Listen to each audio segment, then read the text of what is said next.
बता दें बड़ी खबर आपकी टेलीविजन स्क्रीन पर कि किस तरीके से काबुल एयरपोर्ट पर एक बार फिर से धमाका हुआ है। इस वक्त की बड़ी खबर आपको बता दें, काबुल में आज फिर बड़ा धमाका हुआ है। काबुल में 3 दिन बाद धमाका हुआ है। 3 दिन पहले भी धमाका हुआ था जिसमें 170 से ज्यादा लोगों की मौत हो चुकी है और अब काफी दूर तक इस धमाके की आवाज सुनी गई है। इस वक्त की बड़ी खबर, अमेरिका ने कल धमाके की चेतावनी दी थी।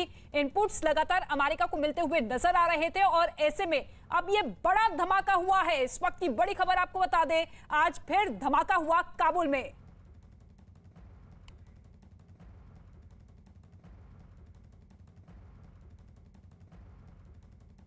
प्रभु दयाल इस वक्त हमारे साथ मौजूद है जो कि फॉर्मर डिप्लोमेट है।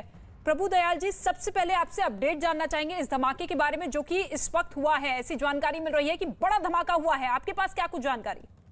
नहीं, मेरे पास कोई जानकारी नहीं है। मैंने आप ही से सुना अभी इसके बारे में, क्योंकि हम तो मीडिया से ही खबरें पाते हैं।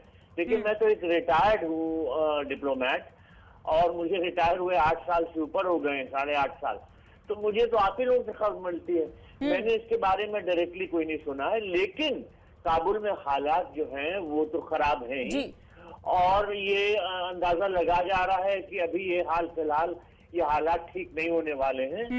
तो इसलिए लोगों को बहुत मुश्किलात से गुजरना पड़ रहा है जो वहां पर लोग रह रहे हैं। और ये जो ब्लास्ट हुआ है इसके बारे में मुझे ताज्जुब तो नहीं है, क्योंकि हालात जिस तरह से हैं उसी तरह से इस तरह की घटनाएं होंगी। ठीक है, शुक्रिया हमसे बातचीत करने के लिए। प्रभु दयाल जो कि पूर्व राजनयिक थे वो हमारे साथ मौजूद थे कि मुश्किलात का दौर अफगानिस्तान में इस वक्त है और लगातार अफगानिस्तान की जनता पर किस तरीके से कहर टूटता हुआ नजर आ रहा है। इस वक्त आदित्य राज कौल भी हमारे साथ मौजूद है, सहयोगी आदित्य राज कौल, आपके पास क्या कुछ जानकारी इस धमाके को लेकर? कितने बजे ये धमाका हुआ और अभी क्या कुछ अपडेट? जी, ये 30 मिनट पहले ब्लास्ट हुआ है। पुलिस डिस्ट्रिक्ट 11 में बताया जा रहा है, काबुल एयरपोर्ट के पास है, और एक घर पे मिसाइल अटैक तो हमने बहुत सुनते हुए ठीक है आदित्य, आपके पास लौटेंगे, लेकिन ये बड़ी खबर लगातार न्यूज 18 इंडिया आपको बता रहा है। अमेरिका ने कल ही हमले की चेतावनी दी थी। 26 अगस्त यानी कि 3 दिन पहले आप देखिए 3 सिलसिलेवार धमाके हुए थे जिसमें 170 लोगों की मौत की खबर सामने आई थी और आज एक बार फिर से काबुल को दहलाने की कोशिश की गई। एक बड़ा धमाका हुआ है जिसकी आवाज काफी दूर तक सुनाई दी। इस वक्त की बड़ी खबर, ये तस्वीर भी हम आपको दिखा रहे हैं किस तरीके से काला गुब्बार आसमान में देखा जा सकता है। यही वो इलाका है जहां पर ये बड़ा धमाका हुआ। अमित पांडे का हम रुख कर लेते हैं, एक और सहयोगी इस वक्त हमारे साथ मौजूद है।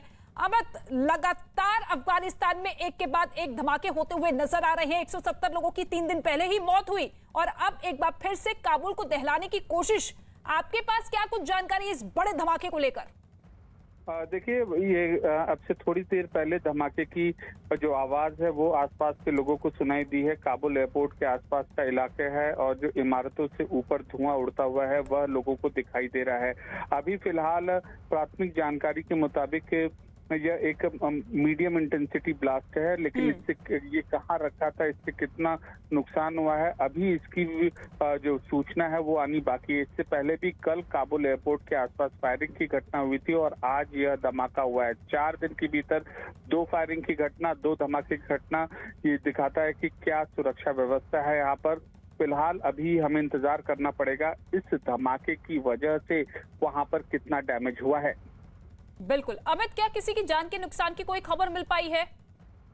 फिलहाल जो प्राथमिक जानकारी आ रही है कि इमारतों से धुआं उड़ता हुआ देखा जा रहा है और काफी जो बड़ा इलाका है वहां से यह धुआं उड़ रहा है। काबुल एयरपोर्ट के आसपास का इलाका है, तो अंदाजा यही लगाया जा रहा है कि एक बार फिर आतंकी गतिविधियों के मद्देनजर ही यह धमाका किया होगा। अभी फिलहाल नुकसान कितना हुआ है, जानमाल की कितनी क्षति हुई है, इस पर अभी पुष्टि वाली जानकारी आना अभी उसका इंतजार है। ठीक है, आप नजर बनाए रखिएगा, आपके पास लौटेंगे। लेकिन आदित्य राज कौल, एक और सहयोगी इस वक्त हमारे साथ मौजूद है। आदित्य, देखिए आतंकी गतिविधियों को अंजाम देने के लिए वहां पर एक के बाद एक धमाके तो हो रहे हैं। ISIS-K ने पहले धमाके की जिम्मेदारी ली थी। क्या ऐसी कोई जानकारी मिल पाई है कि उसी आतंकी संगठन ने एक बार फिर से काबुल को दहलाने की कोशिश की है? जान के नुकसान की कोई खबर, कितना नुकसान हुआ है, कितने लोग इस अटैक में आए हैं? जी, हमें जो जानकारी मिल रही है और कल का हमें संज्ञान लेना चाहिए कि कल राष्ट्रपति बाइडेन ने एक स्टेटमेंट जारी किया था व्हाइट हाउस से, जहां उन्होंने बोला था कि अगले 24 से 36 घंटे में एक बम धमाका हो सकता है या आतंकवादी गतिविधि काबुल में फिर से हो सकती है। तो उसी के तहत अभी कुछ ही देर पहले, 30 मिनट पहले, हमने देखा काबुल में एक मिसाइल अटैक हुआ। खाजा बागरा करके जगह है काबुल एयरपोर्ट के पास, जहां पर एक मिसाइल अटैक हुआ है। और इस मिसाइल अटैक में हम देख रहे हैं एक बहुत बड़ा आग का गोला जो काले रंग का है, पूरा जो है दिख रहा है। और इसमें क्षति तो हुई है, एक जो घर है वहां पर उस पे मिसाइल अटैक हुआ है। और कितना जानमाल का नुकसान है ये कुछ ही देर में पता लगेगा, लेकिन हाँ, हो सकता है आईसीसी इसके पीछे हो, क्योंकि अभी तक तालिबान ने और अमेरिका ने बिल्कुल कोशिश की है कि वहां पर सिक्योरिटी जो है बढ़ाई जाए, एयरपोर्ट पे भी और एयरपोर्ट के आसपास भी। लेकिन हाँ, बिल्कुल इसका जो है इंटेलिजेंस रिपोर्ट्स थे कि कुछ ना कुछ जो है आतंकवादी हमला काबुल एयरपोर्ट के पास होगा। जैसा कि मैंने बोला, एक घर है, एक सोसाइटी है, रेजिडेंशियल एरिया है खाजा बागरा करके काबुल एयरपोर्ट के पास, वहां पर ये मिसाइल अटैक हुआ है, इसकी पुष्टि हुई है। और अभी वहां पर जो है सिक्योरिटी फोर्सेज जो खुद के काबुल में तालिबान के हैं वो वहां पर जा रहे हैं, लोग भी वहां पर रेस्क्यू ऑपरेशन कर रहे हैं। और अगर कुछ घायल हैं उनको अस्पताल लिया जा रहा है। लेकिन जो विजुअल्स हमारे पास आए हैं, वीडियोस आए हैं, उसमें साफ नजर आ रहा है एक मिसाइल अटैक हुआ है। और मैं आपको बता दूं कि मिसाइल अटैक पहले भी बहुत कॉमन। ठीक है आदित्य, आपके पास लौटेंगे। प्रकाश पंजीकर इस वक्त हमारे साथ मौजूद है, जो कि डिफेंस एक्सपर्ट है। प्रकाश पंजीकर जी, एक के बाद एक धमाके हो रहे हैं और अब जानकारी मिल रही है कि एक और बड़ा मिसाइल अटैक हुआ है घर को टारगेट करते हुए। आपको क्या लगता है कि ये अटैक किसने करवाया होगा? देखिए, कल मैंने आपके चैनल पे कल ही बताया था कि ये जो लड़ाई है अभी तो शुरू हुई है, ये अभी इतनी आसानी से ये खत्म होने वाला नहीं है। और कल ही मैंने आपके चैनल पे बताया था कि आईएसआईएस का जो नाम बता रहे हैं, बाइडेन साहब ने बताया कि आईएसआईएस ने इसको किया है और इससे कुछ लेना देना नहीं है तालिबान का, जो कि उनका कहना ये बिल्कुल गलत है। वो एक तरह से डिफ्लेक्ट कर रहे हैं, जो कि उनकी अपनी जनता के लिए है। प्रॉब्लम इसमें यह है कि लोग अभी भी एक्सेप्ट नहीं करने के लिए तैयार हैं, जो एक्सेप्टेड हैं, दैट इज द अमेरिकन। वो ये बात को समझने के लिए तैयार नहीं है कि ये जो तारीखे तालिबान है, तालिबान है, जैसे मोहम्मद है, लश्कर तोयबा है और ये अलकायदा जो है, they are all part of the IS Khorasan. ये उसके पार्ट हैं, आईएस खोरासान के सभी पार्ट हैं। तो सवाल ये है कि इसमें ये कहना कि जी तालिबान ने नहीं किया है, दिस इज नॉट फेयर। आज के डेट में भी तालिबान ने अभी आज का न्यूज ये है कि तालिबान ने वहां के 4 गेट में से 3 के ऊपर तालिबान बैठे हुए हैं। इसके बाद भी आउटर रिंग जो है वो तालिबान के पास है। तो फिर ये कैसे धमाका हुआ जब तक कि तालिबान मिला हुआ नहीं है? यानी कि आपका कहना है कि इस धमाके के पीछे तालिबान का हाथ है, क्योंकि आईएसआईएस के जो कि लगातार तालिबान के उस शांति समझौते का विरोध करता हुआ नजर आया, जो कि दोहा समझौता कहा जा रहा था। अभी आप देखिए, आपका कहना बिल्कुल सही है कि दोहा समझौता जो इन लोगों ने किया है, वो दोहा समझौता तो इन्होंने सबको अपने ऊपर बिना सबको मिलाए उन्होंने अमेरिका से बात कर ली, बरादर साहब ने। अब बरादर साहब को अभी ये प्रॉब्लम हो रहा है कि उनके अगेंस्ट में हकानी नेटवर्क के जो मौलाना साहब हैं, उनके जो वो है डिप्टी, वो इनके साथ नहीं है, इनको आपस में झंझट है उससे। और जो तीसरा इनका पावर सेंटर है, जो रिलीजियस पावर सेंटर जो सबसे टॉप पर है, रिलीजियस पावर सेंटर का जो लीडर है वो मिसिंग है, अभी आया ही नहीं। वो he is waiting to come. उस समय आएगा जबकि पूरी शांति हो जाएगी मीन्स अच्छी तरह से अमेरिकन वहां से आउट हो जाएंगे, फॉरेन फोर्सेस आउट हो जाएंगे और फुल कंट्रोल तालिबान का हो जाएगा। तो ये तो मेरा विचार है ये आईएस के ऊपर ये डिफ्लेक्ट करना और कहना कि आईएस तालिबान अलग अलग है, ये महा बेवकूफी है। इसके लिए अमेरिकन सफर कर रहे हैं, ये और भी सफर करेंगे, क्योंकि ये एक्सेप्ट नहीं कर रहे हैं इस बात को कि आईएस जो है, जो आईएस खोरासान है, उसके पार्ट हैं ये सब के सब। बात आप समझ रहे हैं? तो ये बड़ा जरूरी है इस बात को तवज्जो देना, समझना कि ये सभी के सभी एक हैं। और इनका एपिसेंटर कहाँ है, कंट्रोल कहाँ पर है? पाकिस्तान में। आज के डेट में भी कंप्लीट सिक्योरिटी जो इंस्ट्रूमेंट है काबुल का, it is in the hand of बिल्कुल, और साफ तौर पर भले ही तालिबान इससे अपना किनारा करता हुआ नजर आता है, लेकिन एक के बाद एक तार भी इन सभी आतंकी संगठनों के जुड़ते हुए भी दिखाई देते हैं। ठीक है, शुक्रिया सर हमसे बातचीत करने के लिए। प्रकाश पंजीकर हमारे साथ मौजूद है, डिफेंस एक्सपर्ट, जिनका साफ तौर पे कहना है कि जो अटैक लगातार हो रहे हैं उसके पीछे तालिबान की अहम भूमिका है। दो सहयोगी इस वक्त हमारे साथ मौजूद है, आदित्य राज कौल मौजूद है, अमित पांडे हमारे साथ मौजूद है। अमित, आपके पास आना चाहूंगी, क्योंकि अब देखिए अफगानिस्तान का जो संकट है इतना ज्यादा गहराता हुआ नजर आ रहा है कि सभी की चिंता इस बात को लेकर है कि अब अफगानिस्तान के लोगों की सुनने वाला, उनके पक्ष में कदम उठाने वाला कौन है? देखिए, इसमें कोई दो राय नहीं कि एक के बाद एक जो आतंकी गतिविधियां हो रही हैं अफगानिस्तान में, काबुल में, उसका सीधा साधा खामियाजा भुगतना पड़ रहा है काबुल की जनता को, अफगानिस्तान की जनता को।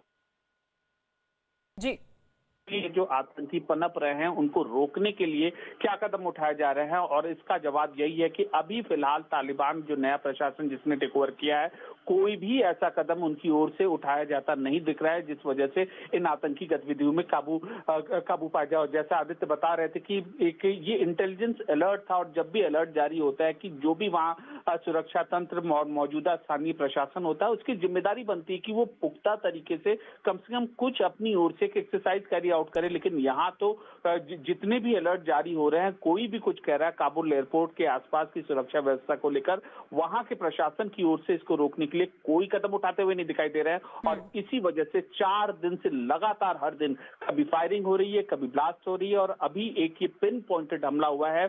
अभी हमें इसमें डैमेज का भी इंतजार है, हम जानकारी जुटाने की कोशिश कर रहे हैं कितना डैमेज यहाँ पर हुआ है, लेकिन एक बड़ा धमाका है ये, और इसने एक काफी बड़े एरिया को इसने कवर किया है। थोड़ी देर में जानकारी ये सामने आएगी कि कितना इसमें डैमेज हुआ है, कितने लोग घायल हुए हैं, कितने लोगों की जान गई है। बिल्कुल अमित, और देखिए जिम्मेदारी तो यहाँ पर हर किसी की बनती हुई नजर आती है, लेकिन सबसे बड़ा सवाल अमेरिका के इंटेलिजेंस फेलियर को लेकर भी खड़ा होता है, क्योंकि इनपुट्स तो लगातार मिल रहे थे 26 तारीख से पहले, और कल जिस तरीके से अपने लोगों को चेताता हुआ अमेरिका नजर आया था, ऐसे में एक बार फिर से वो फेलियर नजर आया कि इस धमाके को वो रोक नहीं पाया। जी बिल्कुल, और अमूमन जब इस तरीके के अलर्ट होते हैं तो गश्त बढ़ा दी जाती है। कम से कम अमेरिका जो अपने नागरिकों को वापस ले जाने की प्रक्रिया कर रहा है, वो उसकी सुरक्षा व्यवस्था एयरपोर्ट के अंदरूनी हिस्सों की है, और बाकी के आसपास के तालिबान के तो अमेरिका अपनी कोशिश बेशक कर रहा है, लेकिन अभी फिलहाल उसकी मौजूदगी काबुल में, एयरपोर्ट में, आसपास की इतनी नहीं है जो आतंकी गतिविधियों को रोक ले। तो देखिए, अभी ये अमेरिका की मौजूदगी में हो रहा है, और जब अंदाजा लगाई जब अमेरिका चला जाएगा तब कितने छोटे छोटे आतंकी संगठन हैं वहां पर, वो किस तरीके से पनपेंगे, कैसे तालिबान उन पर कंट्रोल करेगा। और इसमें कोई दो राय नहीं कि पाकिस्तान की तरफ से इनको पूरा का पूरा सपोर्ट मिल रहा है। नया नेटवर्क, नए आतंकी संगठन, और जैसा हम अंग्रेजी में कहते हैं ब्रीडिंग ग्राउंड फॉर टेररिस्ट, इसका मतलब कि आतंकियों की जो मुनासिब भूमि है वह अफगानिस्तान अब नई सूरत में उभरता हुआ पूरी तौर से दिख रहा है। बिल्कुल, और इस धमाकों के जरिए, इन ब्लास्ट के जरिए जिस तरीके से इस्लामिक स्टेट खुरासान अपने अस्तित्व को कायम करता हुआ दिखाई दे रहा है, जो कि तालिबान के मुकाबले काफी ज्यादा खतरनाक है, तो ऐसे में कितने और आतंकी संगठन होंगे जो कि इस वक्त अफगानिस्तान की जमीन पर, वहां की धरती पर अब सक्रिय होते हुए नजर आएंगे। ठीक है, आपके पास लौटूंगी। नीरज, एक और सहयोगी इस वक्त हमारे साथ मौजूद है। नीरज, देखिए लगातार अमेरिका की तरफ से चेताया जा रहा था, इनपुट्स भी लगातार अमेरिका की तरफ से दिए जा रहे थे, तो ऐसे में इंटेलिजेंस फेलियर कहां पर हुआ, कैसे हुआ? देखिए, इंटेलिजेंस फेलियर की बात अगर अमेरिकी संदर्भ में देखें तो अमेरिका ने पहले ही चेता दिया था। आज ही उनकी तरफ से एक एडवाइजरी जारी की गई थी उनके दूतावास की तरफ से तमाम अमेरिकी नागरिकों को जो अबे गेट या तमाम जो एयरपोर्ट के आसपास थे उनको वहां से हटने की सलाह दी गई थी। ये काबुल के पास धमाका हुआ है, और अगर आप तस्वीरें देख रही होंगी स्क्रीन पे तो धू कर चल रहा है। ब्लास्ट का नेचर क्या है अभी तक ये शिनाख्त की जा रही है, जांच की जा रही है, लेकिन लगातार जिस तरह से पिछली बार आपको याद होगा ISIS खुरासन ने ब्लास्ट किया था, उसकी तरफ से इस पूरे धमाके की जिम्मेदारी भी ली गई थी, और अमेरिका ने भी कहा था कि ISIS खुरासन की तरफ से किया गया, लेकिन इसके बारे में भी जानकारी थी। लेकिन इस ब्लास्ट के नेचर को लेकर अभी भी शिनाख्त की जा रही है कि क्या ये ब्लास्ट किसी मिसाइल के हिट करने से हुआ है या फिर किस तरह से इसको अंजाम दिया गया। लेकिन इसका अंदाजा अमेरिकी फौज या वहां जो नाटो देशों के बाकी लोग जो थे उनको इस बात का अंदाजा था। तो ये काबुल एयरपोर्ट के आसपास और काबुल के अंदर लगातार इस तरह के आतंकी हमले की आशंका है और वही हुआ जिसकी उम्मीद थी। जी, लेकिन नीरज, आपको क्या लगता है कि ये जो लगातार सीरियल ब्लास्ट होते हुए नजर आ रहे हैं मिसाइल अटैक की, अब जो खबरें सामने आ रही है, उसके पीछे का मेन टारगेट क्या है? क्या मेन उद्देश्य है? क्या संदेश देना चाहते हैं ये? देखिए, मेन टारगेट ये है कि अब आप ये मान लीजिए ISIS खुरासन जो है वो इस तरह की गतिविधियों को अंजाम देगा पूरे अफगानिस्तान में, क्योंकि तालिबान से ISIS खुरासन का ठीक रिश्ता नहीं है। दोनों सुन्नी टेररिस्ट जो होते हैं, सुन्नी समुदाय के जो टेररिस्ट होते हैं, और आपने देखा होगा तालिबान के निशाने पे ज्यादा शिया समुदाय के लोग होते हैं। तो दोनों संगठन, चाहे ISIS खुरासन हो या तालिबान हो, दोनों संगठनों में सुन्नी समुदाय के लोगों का बोलबाला जरूर है, लेकिन दोनों संगठनों में पटती नहीं है। जिस तरह से तालिबान ने अफगानिस्तान पे कब्जा किया, उसका भी स्वागत ISIS खुरासन ने नहीं किया था। तालिबान ने जो समझौता अमेरिका के साथ किया, जिसको दोहा समझौते के नाम से जानते हैं, वो भी ISIS खुरासन के पल्ले नहीं पड़ा। तो ऐसे में ISIS खुरासन की तरफ से इस तरह की गतिविधियों को अंजाम दिया जाता रहा है। पिछली बार जो सीरियल ब्लास्ट हुआ था, अभी ये ब्लास्ट का नेचर पता चल जाए, थोड़ी देर में पता चल जाएगा, तो इसके पीछे भी ISIS खुरासन हो सकता है। और दूसरी चीज, ISIS खुरासन के निशाने पर तालिबान के अलावा अमेरिका भी, और पिछली बार भी 13 अमेरिकी सैनिकों की मौत हुई थी, जो पिछले 2 बड़े धमाके हुए थे और उसके बाद कुछ छोटे छोटे धमाके हुए थे काबुल एयरपोर्ट के आसपास। तो ये इन धमाकों के पीछे ISIS खुरासन का नाम होगा, इस बात से इनकार आप अभी नहीं कर सकते, जो अभी धमाका हुआ है। और देखना होगा कि आखिर इस अटैक की जिम्मेदारी कौन सा आतंकी संगठन लेता हुआ नजर आता है। लेकिन अमित, एक चीज और समझनी होगी, क्योंकि अफगानिस्तान के जो मौजूदा हालात बने हुए हैं, लगातार चीजें वहां पर बद से बदतर होती हुई नजर आ रही हैं, तो क्या ये एक सटीक समय यहाँ पर आतंकी संगठन मानकर चल रहे हैं, ISIS के खुरासान मानकर चल रहा है कि ये मुफीद समय है, मुफीद ठिकाना है अपने आप के वजूद को एक बार फिर से कायम करने का?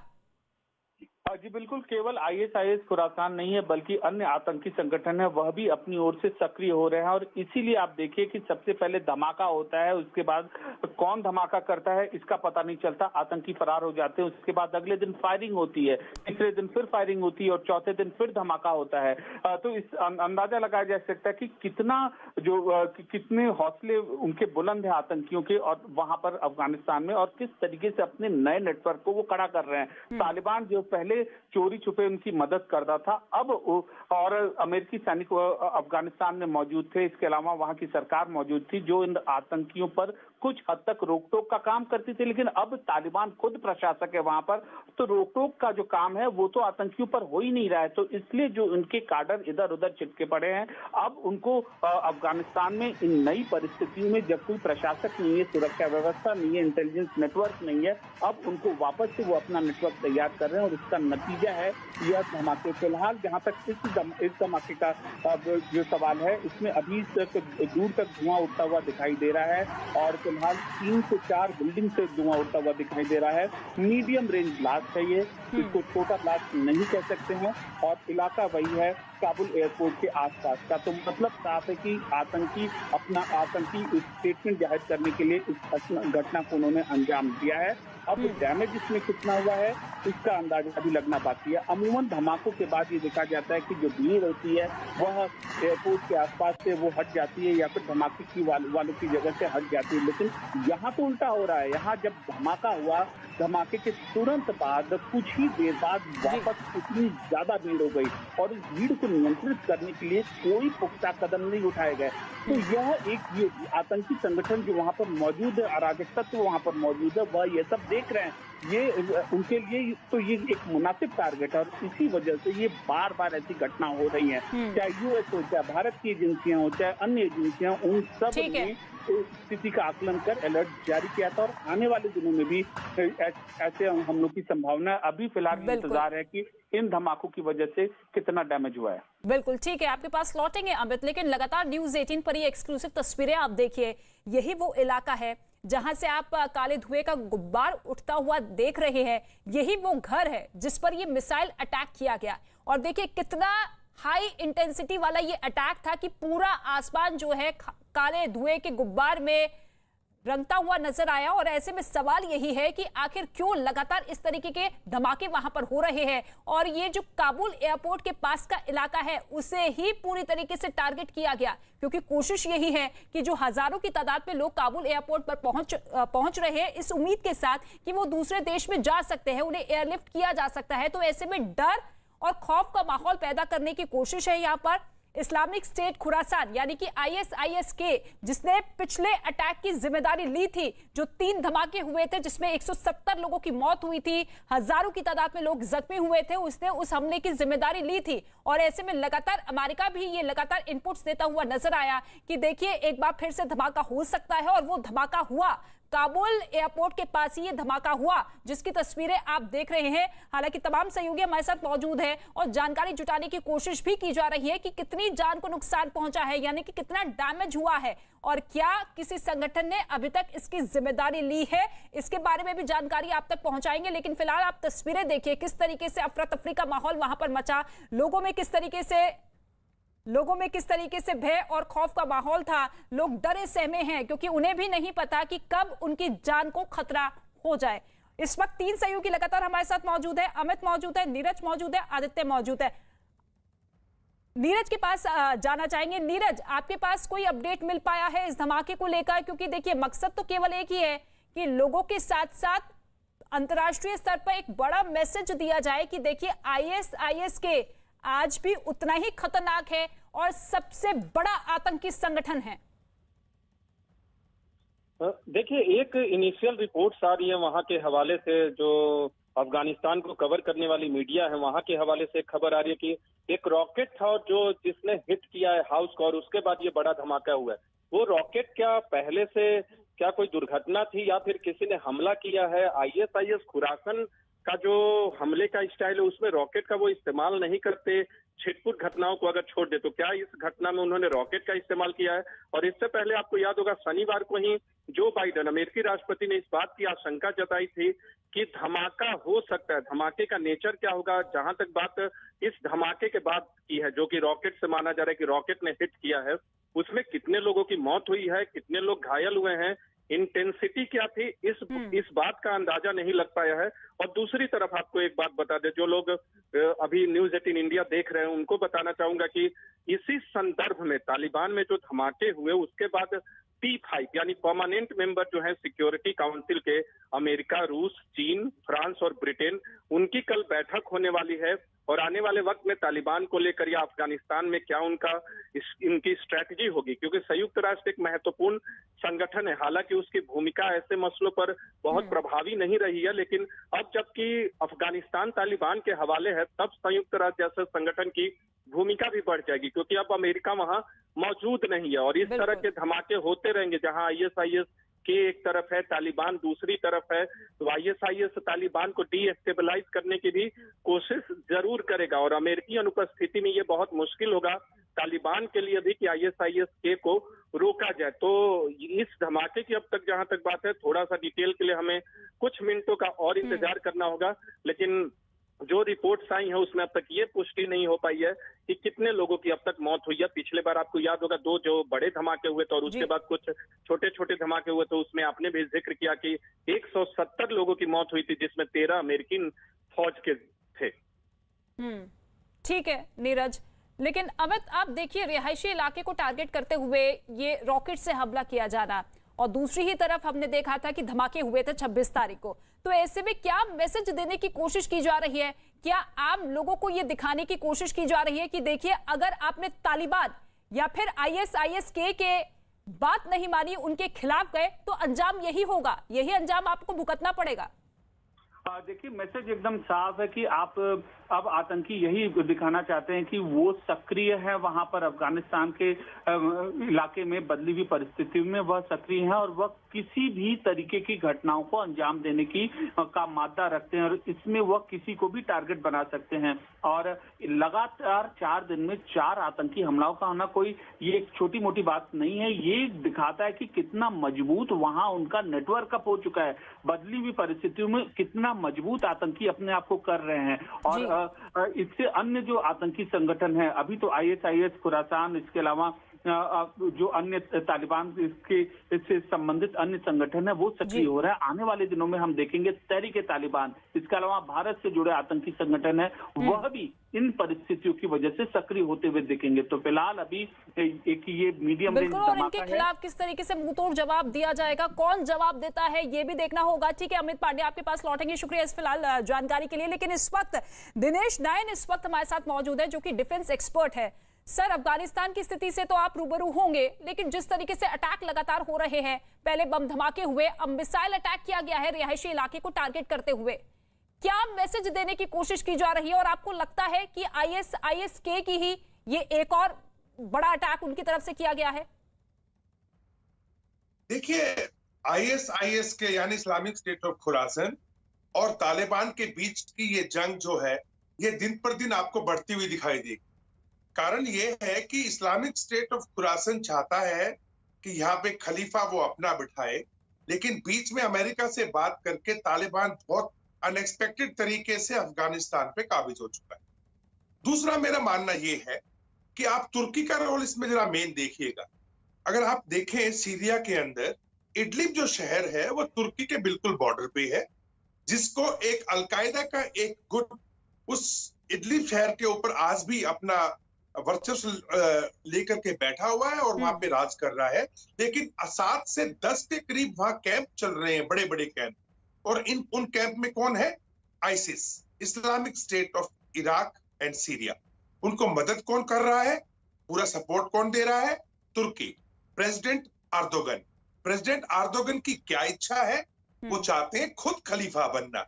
अगर आपको याद हो तो उन्होंने तालिबान को एक वो दिया था, प्रस्ताव दिया था कि अमेरिका के जाने के बाद काबुल के ठीक है सर, आपके पास लौटेंगे, लेकिन इस वक्त एक बड़ी खबर मिल रही है। ये जो मिसाइल अटैक हुआ है उसमें 2 लोगों की मौत की खबर है, 3 लोग घायल हुए हैं। ये बड़ी खबर आपको बता दें, नुकसान हुआ है, लोगों की जान को नुकसान पहुंचा है, 2 लोगों की मौत अभी तक हो चुकी है, 3 लोग घायल हुए। एक बार फिर से दिनेश नैन का हम रुख कर लेते हैं जो कि डिफेंस एक्सपर्ट है। दिनेश जी, देखिए लगातार लोगों को टारगेट करते हुए उन्हें मौत के घाट उतारा जा रहा है। आपको लगता है कि अब स्थिति इतनी ज्यादा अनकंट्रोलेबल हो चुकी है कि अब वहां पर कोई देश हस्तक्षेप नहीं कर सकता है? अगर वहां पर राज किसी का चलेगा तो वो है आतंकी संगठन ही।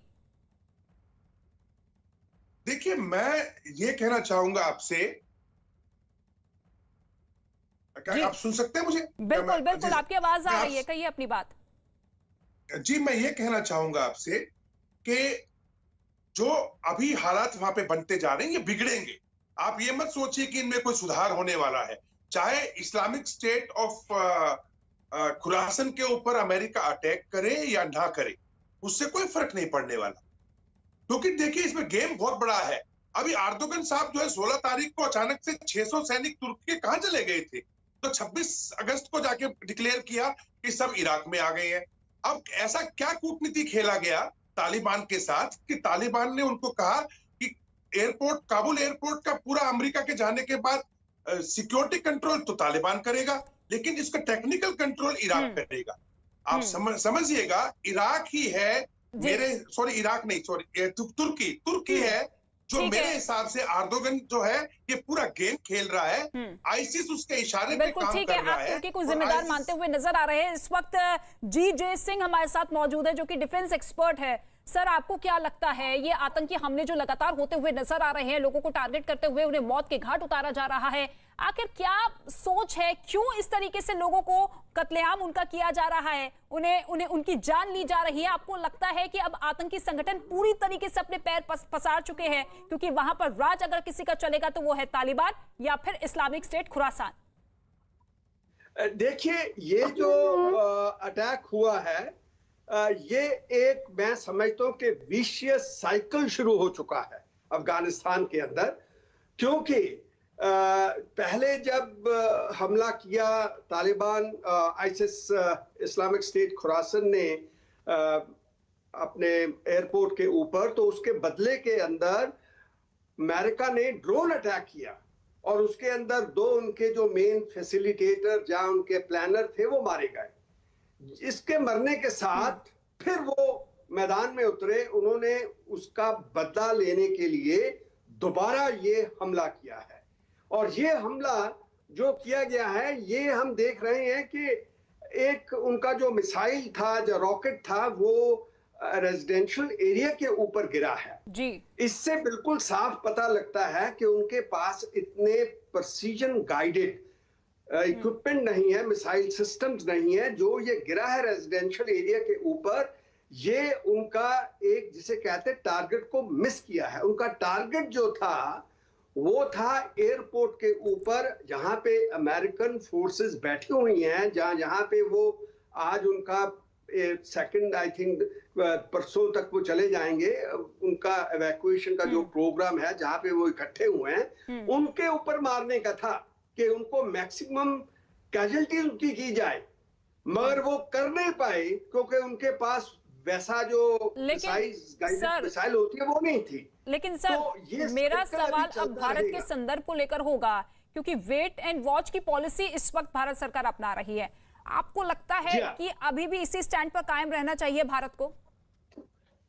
हाँ जी, बिल्कुल मेरा यही मानना है, क्योंकि हमें देखना पड़ेगा कि ये तालिबान जो है, जो कहता है वो ग्राउंड पे करता है या नहीं। क्योंकि अगर हम देखें इनका जो लेकिन सर, अब तो वक्त बचा ही नहीं है। तालिबान की सच्चाई तो सबके सामने आ चुकी है। हाँ जी, उसमें फर्क नहीं है। किस चीज का इंतजार करना होगा? आप कह रही हैं, मगर फिर भी हमें वेट एंड वॉच करना चाहिए, क्योंकि जो वहां पे गवर्नमेंट आती है उसके साथ दूसरे देशों का क्या व्यवहार होता है, वो कैसे डील करते हैं।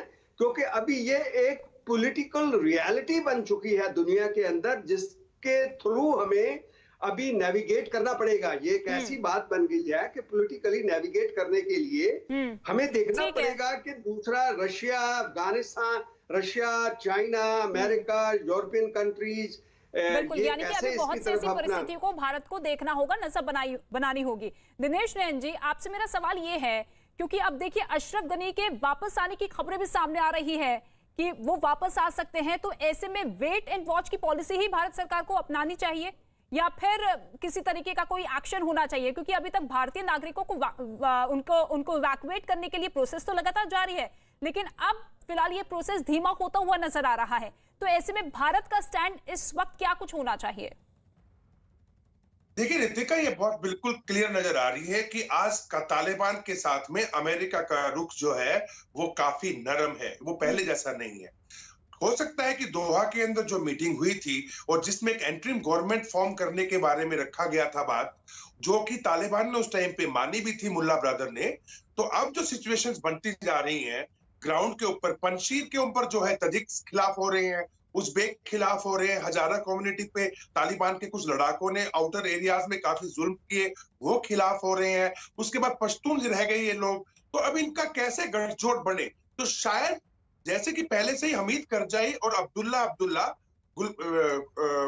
जो है वहां पे पहले से प्रेजेंट है काबुल के अंदर, उनकी मीटिंग्स भी इनके साथ में हुई हैं, तो शायद अब ये एक इक्वेशन बनती हो कि एक ऐसी गवर्नमेंट का फेस बनाया जाए जो कि दुनिया को एक्सेप्टेबल हो, बट इनके ऊपर चाहे वो हेबतुल्ला खुनजादा कंट्रोल कर रहा हो या फिर मुल्ला ब्रदर, लेकिन असली कंट्रोल रहेगा इन लोगों के पास।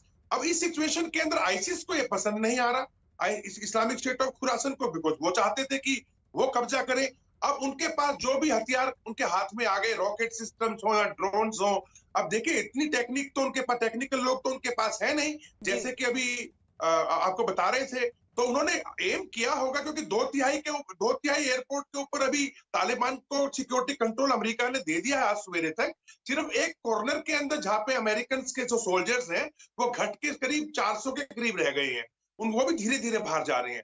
तो उनको एम किया गया हो, टेक्निकल नॉलेज ज्यादा नहीं है, तो लाजिम सी बात है ये टोटल टेक्निकल वर्ल्ड है और वो मिस होकर के सिविल एरिया में जाके गिर गया। But Islamic state of Khurasan इतनी आसानी से, लेकिन अगर मौजूदा स्थिति में तालिबान मजबूत होता हुआ नजर आ रहा है तो वो भी अमेरिका की वजह से हो रहा है, क्योंकि 20 साल पहले जिस तरीके से तालिबान की यहाँ पर स्थिति थी उसे कम करने के लिए ही अमेरिका की सेना वहां पर पहुंची थी। लेकिन देखिए अब किस तरीके से जल्दबाजी में अपनी सेना को वापस करवाना है, वापसी उनकी करवानी है। तो ऐसे में ना तो अफगानिस्तान की जनता के बारे में सोचा गया और ना ही वहां की स्थिति के बारे में सोचा गया। जी जय सिंह जी। देखिए, ये जो आप कह रहे हैं, मेरा ये मानना है कि जो प्रेसिडेंट बाइडेन था, उसने ऐसे सोचा नहीं था कि इतनी तेजी से तालिबान आ जाएगा, क्योंकि तालिबान की जो स्पीड हुई है काबुल को हाथ में लेने की, ये बहुत ही जल्दी, बहुत ही फास्ट हुई है। ये किसी भी दुनिया के डिफेंस एक्सपर्ट ने या गवर्नमेंट ने ऐसे एक्सपेक्ट नहीं किया था कि ये भाग जाएंगे, ऐसे लड़ेंगे नहीं बिल्कुल। हाँ, और उसी के बाद स्थिति बिगड़ती हुई नजर आई। और अब देखिए किस तरीके से वहां पर कत्लेआम हो रहा है। 26 तारीख को सीरियल ब्लास्ट हुए, आज एक बार फिर से रेसिडेंशियल एरिया को टारगेट करते हुए लोगों की जान ली गई। बहुत शुक्रिया आप दोनों का हमसे बातचीत करने के लिए।